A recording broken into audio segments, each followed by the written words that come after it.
So you had a very famous Starrcade match with Ric Flair that he talks about in his book and alleges that you were a little stiff with him in that match.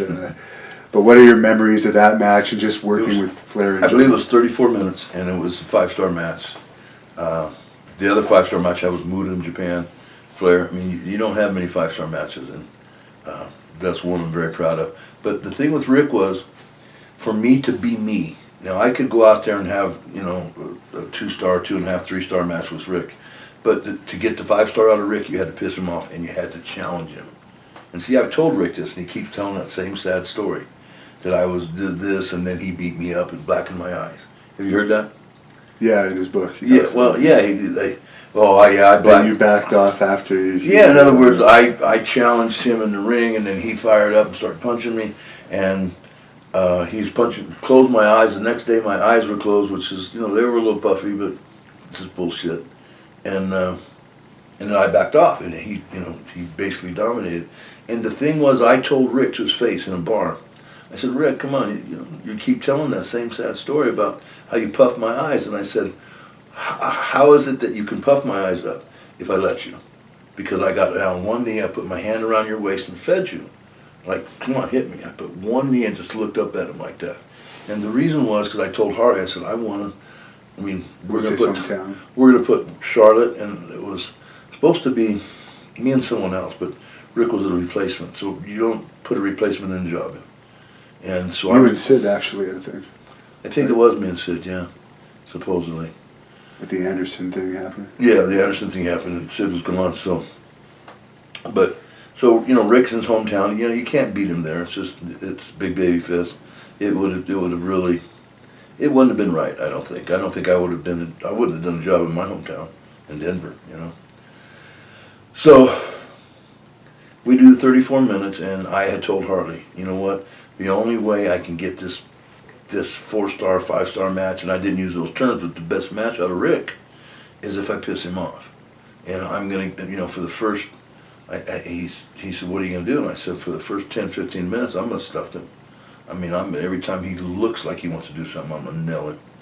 And boy, I did. And he was getting dejected, and I kept nailing him, and it was like nothing.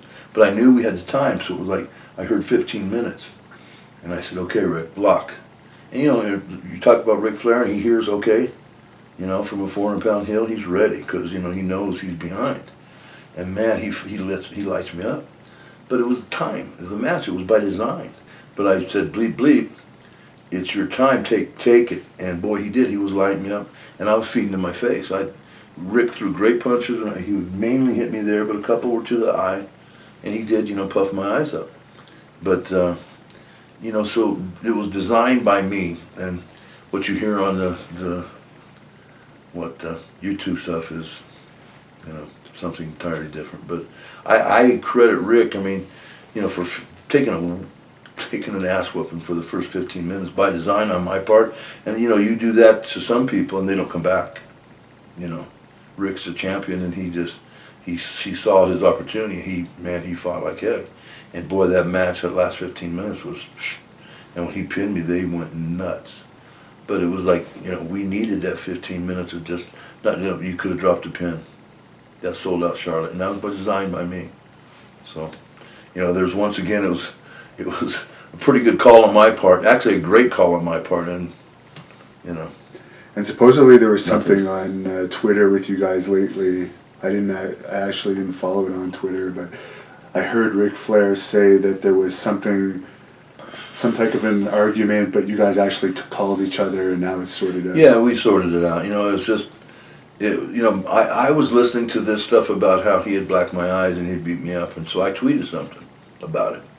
And, in response, I said, well, that wasn't the case, and blah, blah, blah. And then so he responded to me, and so we got into it a little bit. But all in all, Rick's a pretty good guy. He really is. He's a very good guy. And if he likes you, he's on your side.